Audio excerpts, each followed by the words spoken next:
जानकारी देने के लिए। जैसा कि अब इतिहास को पढ़ने के कई तरीके हैं और सबसे पहले इतिहास कहते किसे हैं ये थोड़ी सी मैं जानकारी देना चाहता हूं। तो आपको पता होगा कि जनरली किताबों में लिखता कुछ है और समझते हम कुछ है। कुछ लोग कहते हैं इति माने बीती और हास माने कहानी, यानी बीती हुई कहानी को इतिहास कहते हैं। बिल्कुल गलत है। और इतिहास भूगोल के बारे में कुछ लोग कहते हैं कि ये बहुत बोरिंग सब्जेक्ट है, सबके मन में खौवा खड़ा कर दिया गया है। क्योंकि भारत के लोग अगर इतिहास समझ जाएगा, भारत के लोग अपने भूगोल समझ जाएंगे तो निश्चित रूप से सबसे दुनिया के श्रेष्ठ देश हो जाएगा। इसलिए भारतीयों को बड़ी चतुराई से उनके इतने अच्छे स्वर्णिम इतिहास को उनसे रोकने के लिए लिख दिया गया, इतिहास भूगोल बड़ी बेवफा, रात पढ़ो सुबह सफा, ऐसा कर दिया गया। लेकिन हकीकत है कि मैं खुद ऑर्गेनिक केमिस्ट्री से पोस्ट ग्रेजुएशन करने के बाद इतिहास के बारे में थोड़ी सी जानकारी लिया। और जब मुझे लगा, जब मैंने इतिहास पढ़ा तो लगा कि अरे सारा संसार का ज्ञान अगर कहीं है तो वो इतिहास में है। इतिहास में भूगोल भी आता है, संविधान भी आता है। क्या हम नहीं पढ़ते हमारा संविधान कब बना? क्या हम नहीं पढ़ते कि कब जो है विश्व का पहला संविधान लिखा गया? तो इतिहास के बिना तो कोई विषय है ही नहीं। इस दुनिया की हर चीज जिसमें डेट हो और उस घटना का तारीख और डेट के हिसाब से वर्णन हो तो वो इतिहास है। इसलिए इतिहास सभी विषयों की माता है, ध्यान रखेंगे। इसे जरूर बेहतरीन ढंग से पढ़ना चाहिए। दूसरी चीज मैं कहना चाहूंगा कि लोग कहता है कि क्या इतिहास दोहराता है? जी, कभी भी उत्तर देंगे संभव नहीं है। क्योंकि इतिहास में केवल घटना नहीं देखा जाता बल्कि इतिहास में समय भी देखा जाता है और समय कभी रिपीट नहीं होता है और इसलिए इतिहास कभी रिपीट नहीं होता।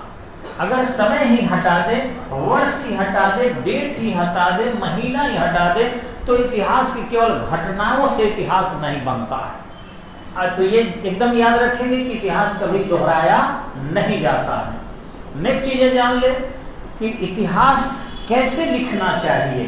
क्या इतिहास निष्पक्ष लिखे या किसी न किसी पक्ष में जाके लिखना चाहिए? ध्यान रखेंगे, विशुद्ध इतिहास, सबसे अच्छा इतिहास वह माना जाता है जो घटनाओं की चर्चा बिल्कुल बिना पक्षपात किए लिख डाले ताकि आने वाली पीढ़ियां उसका मूल्यांकन करें। अगर हम ही मूल्यांकन करके हम ही निष्कर्ष पर पहुंच जाएंगे तो आने वाली पीढ़ियां बाध्य हो जाती है उसी निष्कर्ष पर पहुंचने के लिए। इसलिए इतिहास एक ऐसा विषय है जो निष्कर्ष पर तत्कालिक ले जाता है, दीर्घकालिक नहीं ले जाता। दीर्घकालिक छोड़ देता है कि आने वाले समय में अगर हमसे भी कोई विद्वान जन्म लिया, युक्त जन्म लिया, उसमें तार्किकता ज्यादा हुई तो अपने तरीके से उसकी व्याख्या करेगा।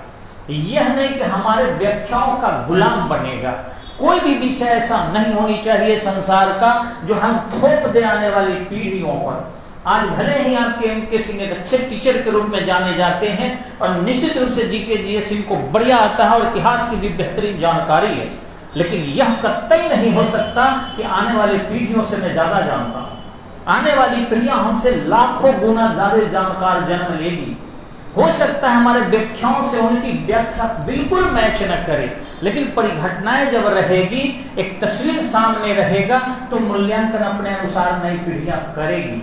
इसलिए कभी भी नहीं समझना चाहिए कि आने वाली पीढ़ियां हमसे कमजोर होगी, हम तो इसी ध्येय पर लेकर चलते हैं। या लेकर चलना चाहिए सभी ज्ञानियों को कि आने वाली पीढ़ियां हमसे कई गुना मजबूत होगी, तेज होगी और बेहतरीन तरीके से इन विषयों का व्याख्या करेगी, इसका प्रयोग करेगी और समाज को सुधारने में, प्रशासन को संचालित करने में और अपने हिम्मत को, आत्म गौरव को बढ़ाने में इसका प्रयोग करेगी। इसलिए विषय जो इतिहास है वह केवल और केवल एक सच्ची तस्वीर होता है। अब चलिए, अभी तक जो इतिहास की तस्वीर हमारे सामने है, जो मेरे अनुसार है और जो प्रतियोगिता परीक्षा में आता है, वो मैं थोड़ा प्रस्तुत करने जा रहा हूं आपको। सबसे पहले कि हिस्ट्री देखेंगे यानी इतिहास, तो पृथ्वी के काल को हिस्टोरिकल इवेंट्स के माध्यम से 4 भागों में बांटा जाता है। आपको पता होगा कि पृथ्वी की आयु 4.6 अरब वर्ष पुराना है। अब इतने वर्ष पुराने होने के कारण पृथ्वी के इतिहास वहां से शुरू होता है। यह नहीं कि ज्योग्राफी विषय की चीज है, लेकिन हाँ, मानव और मानव से संबंधित जो घटनाएं और परिघटनाएं हैं, उनकी विधि व्यवस्था, उनके रहन सहन, उनको भी जानना जरूरी है। तो इसमें अगर हम देखना शुरू करें तो सबसे पहले पृथ्वी की जो प्राथमिक काल था, जिसको हम कहते हैं पैलियोजोइक, याद रखेंगे, पैलियोजोइक एरा। बहुत सारे लोग नहीं जानते होंगे इन चीजों को, और शायद वो जान लेना चाहिए, क्योंकि इन चीजों की पढ़ाई जवाहरलाल नेहरू यूनिवर्सिटी में होती है, दिल्ली यूनिवर्सिटी में होती है, बाकी अन्य यूनिवर्सिटी में लोग छोड़ देते हैं, टार देते हैं, या आता ही नहीं है। यही कमी है कि इतिहास विषय की बेहतरीन जानकारी लोगों के पास नहीं है। तो मैं चाहूंगा कि वो जान ले कि सबसे पहले पैलियोजोइक होता है, उसके बाद आपके मेसोजोइक एरा होता है, एरा मतलब महाकल्प है, उसके बाद सेनोजोइक होता है, और फिर क्वार्टिनरी एरा होता है। हम जो व्याख्या करते हैं वो हम मात्र क्वार्टिनरी एरा का करते हैं, क्योंकि मनुष्य जो है क्वार्टिनरी एरा में ही एक परिवार में रहने लगा और परिवार नामक इकाई से आगे बढ़ा। और मनुष्य जो है ये 62 प्रकार के बंदरों में से, 62 टाइप्स ऑफ मंकी में से एक मंकी जो आपका लंगूर था, उसी से विकास किया। और फिर इस असली लंगूर से भारतीय लोगों का विकास है, ये याद रखिएगा, बीपीएससी में ये सवाल आ चुका है। लेकिन यहाँ हम ध्यान नहीं देंगे, हमारा फोकस है ये पृथ्वी के काल के क्वार्टिनरी एज को हम दो भागों में बांटते हैं, world history and Indian history. दो भागों में बांटा जाता है, विश्व का इतिहास और भारत का इतिहास। अब आप विश्व के इतिहास को देखेंगे तो ये 25 लाख वर्ष से शुरू होता है, 25 लाख बीसी से शुरू होता है, और भारत का इतिहास 5 लाख बीसी से शुरू होता है। भारत का इतिहास कब से शुरू होता है? 5 लाख बीसी से, और विश्व का इतिहास 25 लाख बीसी से शुरू होता है। हालांकि ऐसा नहीं कि भारत के लोग 5 लाख वर्ष ही पुराने हैं। महाराष्ट्र में बोरी नामक का स्थान है, जहां जर्मन की एक महिला थी, गड्रोन कॉर्निक्स नाम था, बहुत अच्छी इतिहासकार है वो महिला है। उन्होंने महाराष्ट्र के पर्वतीय क्षेत्रों में जब घूम रही थी तो उनको मानव की एक खोपड़ी मिला। उस खोपड़ी के कार्बन डेटिंग प्रोसेस से उन्होंने जब जांच किया तो 14 लाख वर्ष पुराना उस खोपड़ी की आयु आपके सामने आई। यानी भारत में मनुष्य भी उतने पुराने थे। अब रहा कि भारत में साक्ष्य इसलिए नहीं मिला है कि भारत मानसूनी देश के अंतर्गत आता है, यहाँ नियमित वर्षा होते हैं, और वर्षा होने से हमारी खोपड़ियां जो बची होगी उसमें बड़े पैमाने पर बैक्टीरिया का संक्रमण हो गया होगा, और बैक्टीरिया के संक्रमण करने से बैक्टीरिया खोपड़ियों में जो बोन मैरो होते हैं उसे खाया होगा, और जब बोन मैरो को खाया होगा तो निश्चित ही रूप से उसमें एसिडिटी डेवलप हुई होगी, और एसिडिटी क्या करता है, हड्डी को गला देता है, हड्डी को समाप्त कर देता है। तो इस प्रकार हमारे देश में अगर मनुष्य की कहीं कोई खोपड़ी या हड्डी बची भी होगी तो उसे अत्यधिक वर्षा होने के कारण यहाँ पर बैक्टीरिया उसको एसिडिटी के फॉर्मेशन करके गला दिया होगा, और इस ढंग से मृदा में मिल गई होगी। दूसरे की भारत की परंपरा स्पष्टता दिखाई पड़ती है कि भारत में कोई भी अगर मरता है तो उसे जला दिया जाता है। आज भी अगर देखा जाए तो जितने हिंदू मरते हैं यानी सनातनी, उनकी खोपड़ियां कहाँ बचती है, उनको जला दिया जाता है। अब आने वाले समय में यदि कहा जाए कि भारत के लोग जो थे वो हिंदू थे ही नहीं, सभी मुसलमान थे या ईसाई थे, जो कि कब्र में तो उन्हीं की हड्डियां बचेगी, तो ये गलत इतिहास की व्याख्या होगा। क्योंकि परंपराओं का भी ध्यान रखना चाहिए। अकस्मात सनातन संस्कृति जो है ऐसा नहीं अडॉप्ट की, बल्कि पहले से भी था। कुछ ऋषि मुनियों की जो है अस्थियां बची हुई होगी, उसी में से जो है एक आपको गड्रोन कॉर्निक्स नामक जर्मनी की जो महिला थी उसको प्राप्त हो गया, जो 14 लाख वर्ष पुराना था। लेकिन ये खोपड़ी के मिलने से हम इतिहास को पीछे नहीं ले जाएंगे।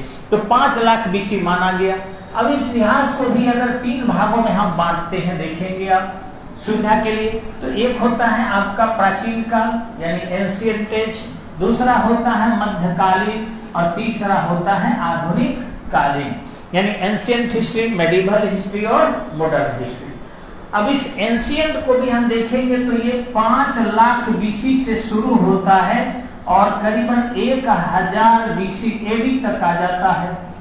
यहाँ मेडिवल देखेंगे, एकदम याद रखिएगा, 5 लाख बीसी से 1000 एडी, 5 लाख बीसी से 1000 एडी क्या होगा? एंशियंट एज होगा, प्राचीन काल। ये जो है 1000 एडी से कितना तक चलेगा? 1700 औरंगजेब की मृत्यु तक। ठीक है, यहाँ गजनवी के आक्रमण से लेकर और औरंगजेब की मृत्यु तक क्या माना जाता है? मध्यकाल। क्या मानते हैं? मध्यकाल। और आधुनिक काल होता है आपका 1760 से लेकर और 1964 तक, यानी कि जवाहरलाल नेहरू के मृत्यु तक। औरंगजेब की मृत्यु से लेकर जवाहरलाल की मृत्यु तक क्या माना जाएगा? आधुनिक भारत। और आपके गजनवी के आक्रमण से औरंगजेब के आक्रमण तक क्या माना जाएगा? मध्यकाल। और 5 लाख बीसी से गजनवी के आक्रमण तक क्या माना जाएगा? अब सवाल, सबसे लंबे अवधि का इतिहास किसका कौन सा है? प्राचीन काल। सबसे कम अवधि का इतिहास कौन सा है? आधुनिक काल। और मध्यम तो जान ही रहे मध्यकाल। अब इस एंशिएंट एज को भी हम जानने और समझने के लिए 3 भागों में बांटते हैं। एक क्या है आपका? प्रागैतिहासिक काल, दूसरा है अर्ध ऐतिहासिक काल और तीसरा है ऐतिहासिक काल। इसको 3 भागों में बांटे तो क्या बांटे हम लोग? Prehistoric, protohistoric and historic age. Prehistoric, protohistoric and historic age. Prehistoric, protohistoric and historic age. अब प्री हिस्टोरिक को क्या कहते हैं? प्रागैतिहासिक काल। यह शुरू होता है आपका 5 लाख बीसी से 2300 बीसी तक। कब से कब तक? हाँ, 5 लाख बीसी से 2300 बीसी तक। और अर्ध ऐतिहासिक काल है आपका 2300 बीसी से 1750 बीसी तक। 2300 बीसी से 1750 बीसी तक। और ऐतिहासिक काल है आपका 1500 बीसी से 1964 एडी तक। 1964 एडी तक। क्लियर? अब कहेंगे बीच वाला कहाँ गया सर? 1750 से एक के बार 1500 पर आ गए तो वो कहाँ गया? ये 2-3 भागों में बांटा जाता है, जो कुछ कैल्कोलिथिक है, फिर मेगालिथिक है, झुक्कर संस्कृति है, झाकर संस्कृति है, वो हम आपको करेंगे। लेकिन यही है आपका कि प्री हिस्टोरिक एज जो है 5 लाख बीसी से 2300 बीसी तक है। प्रोटो हिस्टोरिक है 2300 बीसी से 1750 बीसी तक। और हिस्टोरिक एज है 1500 बीसी से 1964 एडी तक। क्यों कहते हैं इसको pre historic, protohistoric and historic? Pre historic है कि वह ऐतिहासिक काल, क्योंकि भारत का है तो कहेंगे भारत का वह ऐतिहासिक काल जिसके इतिहास को लिखने के लिए केवल पुरातात्विक साक्ष्य को प्रमाण के रूप में प्रयोग किया जाता है। पुरातात्विक साक्ष्य, लोटा, छिपा, थाली, चौपर, चौपिंग, हैंडेक्स, ये सारे फ्लेट, इनके रहन सहन, इस आधार पर अगर हम इतिहास लिखते हैं तो इसको हम कहते हैं प्री हिस्टोरिक। अर्थात इस समय लिपि का विकास नहीं हुआ था, यानी विदाउट एनी स्क्रिप्ट का जो काल था वह आपका प्री हिस्टोरिक एज कहा गया। और यहाँ देखेंगे आप कि जो स्क्रिप्ट के साथ आया, यानी इसमें लिपि थी, इसमें भी लिपि है, लेकिन इस लिपि को एक भाषी होने के कारण पढ़ा नहीं गया। यह लिपि जो थी आपका चित्र शैली थी, जिसको ब्रैंड शैली भी कहते हैं, गोमूत्र शैली भी कहते हैं। यह हड़प्पा सभ्यता का काल है जो 2300 बीसी से 1750 बीसी तक का काल है। इसमें लिपि मिला है आपको, लेकिन उस लिपि को प्रमाणिक ढंग से नहीं पढ़ा जा सका है। यदि अप्रमाणिक ढंग से पढ़ लिया जाएगा इस एज को भी हिस्टोरिक एज कहा जाएगा, लेकिन नहीं पढ़ा जा सका है, इसीलिए इसको अर्ध ऐतिहासिक काल कहते हैं। यहाँ देखेंगे ऐतिहासिक काल, यानी लिपि भी है और पढ़ा भी प्रमाणिक ढंग से जा सका है, और जिस कारण इसको ऐतिहासिक काल कहते हैं। यह ऋग्वेद से लेकर और जवाहरलाल नेहरू की मृत्यु तक है, यानी 1500 बीसी से 1964 एडी तक का काल है। अब रहा कि ये जो काल है आपका प्रागैतिहासिक काल, इसको भी कई भागों में हम बांटते हैं। ये बढ़ता है आपको पैलियोलिथिक, मेसोलिथिक, नियोलिथिक। और पैलियोलिथिक पैलियोलिथिक को भी फिर 3 भागों में बांटते हैं। वह होता है आपका लोअर पैलियोलिथिक, मिडिल पैलियोलिथिक, अपर पैलियोलिथिक। तो इतना जान गए होंगे आप, तो निश्चित रूप से हम इसको आगे बढ़ा, ध्यान रखिएगा कि इसी टॉपिक को आगे बढ़ाएंगे, ठीक है, यानी इस एरिया को। तो चलिए सबसे पहले हम चलते हैं वही टॉपिक की ओर, एज, ठीक है। और प्री हिस्टोरिक एज जो है आपका, जो आपने देखा है, इसको भी 3 भागों में बांटा जाता है। इसको बोलते हैं हम लोग प्री हिस्टोरिक को पैलियोलिथिक, पैलियोलिथिक एज। इसको बोलते हैं हम लोग मेसोलिथिक एज, मेसोलिथिक एज। और इसको बोलते हैं हम लोग नियोलिथिक एज, नियोलिथिक एज। और फिर इससे भी हम 3 भागों में बांटते हैं, ठीक है। जब पैलियोलिथिक को बांटते हैं तो ये होता है आपका लोअर पैलियोलिथिक एज, ठीक है। ये हो गया मिडिल पैलियोलिथिक एज, और ये हो गया अपर पैलियोलिथिक एज, ठीक है। तो ये 3 भागों में हमने फिर इसको बांटा। इसका काल जो है आपको लिख देना है दूसरे रंग से, थोड़ा दिखाई पड़ेगा आपको। तो इसका एज हो जाता है 5 लाख बीसी से लेकर इंडिया के कंटेस्ट में आ जाता है ये 6000 बीसी तक। ये इंडिया के कंटेस्ट में मैं लिख रहा हूँ, वर्ल्ड के कंटेस्ट में ये 10,000 तक जाता है। और यहाँ आता है आपको 6000 बीसी से लेकर और फिर 4000 बीसी तक। और नियोलिथिक आता है आपका 2000 बीसी से लेकर और फिर 1000 बीसी तक। लेकिन ध्यान रखेंगे कई बार इसको 4000 से भी मान लिया जाता है। ये चिरांद जो है आपका 1000 बीसी का है, जो नियोलिथिक एज का ही है।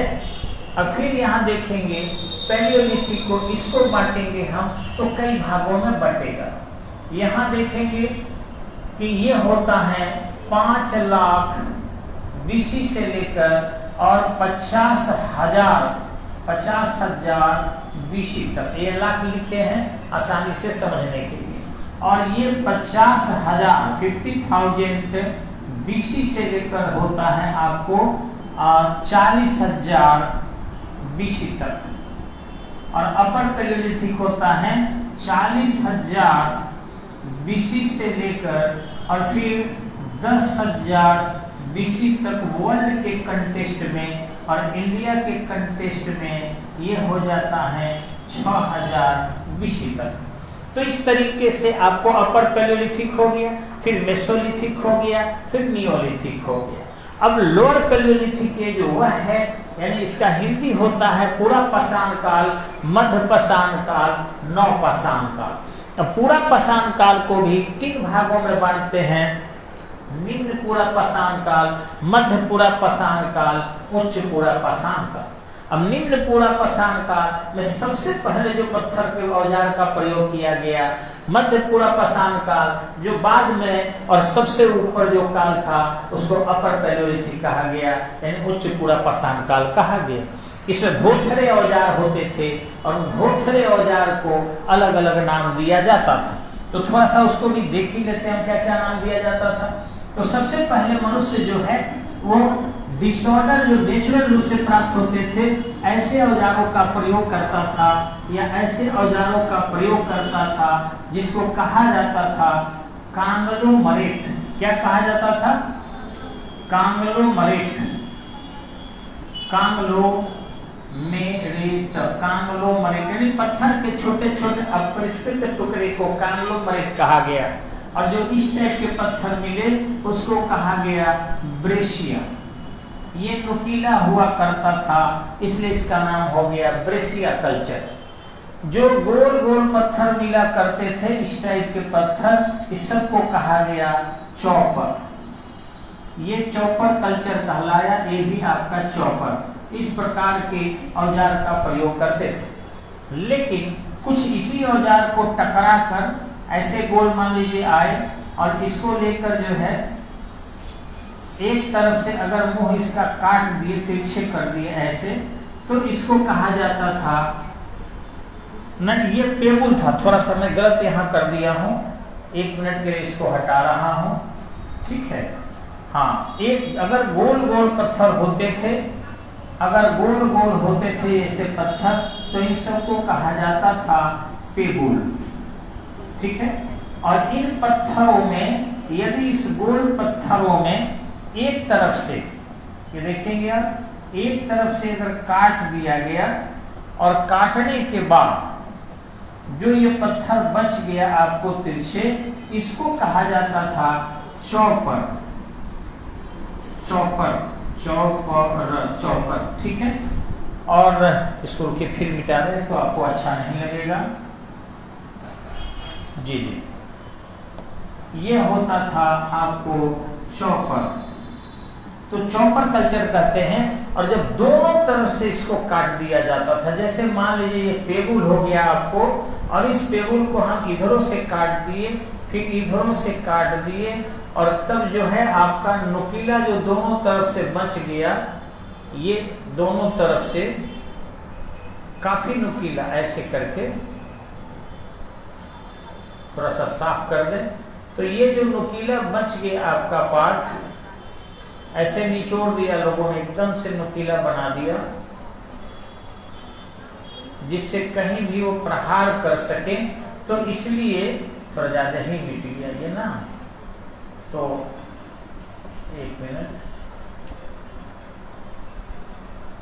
हाँ नुकीला हो गया, तो इसको उन्होंने कहा चॉपिंग। ये कल्चर आपका चॉपिंग कल्चर हो गया। और यही पत्थर में अगर वो बेंत वगैरह लगा दिए, ठीक है, अगर मान लीजिए कि ये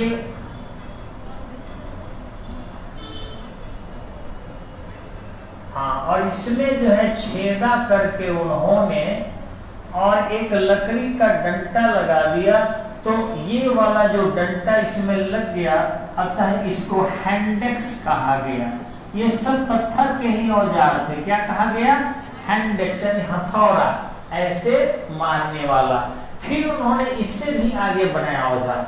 उन्होंने दिमाग लगाया था कि बार बार इसका नुकीला भाग टूट रहा है, तो क्यों नहीं उस नुकीले भाग के लिए, और यहाँ पर उन्होंने डंटा लगा दिया,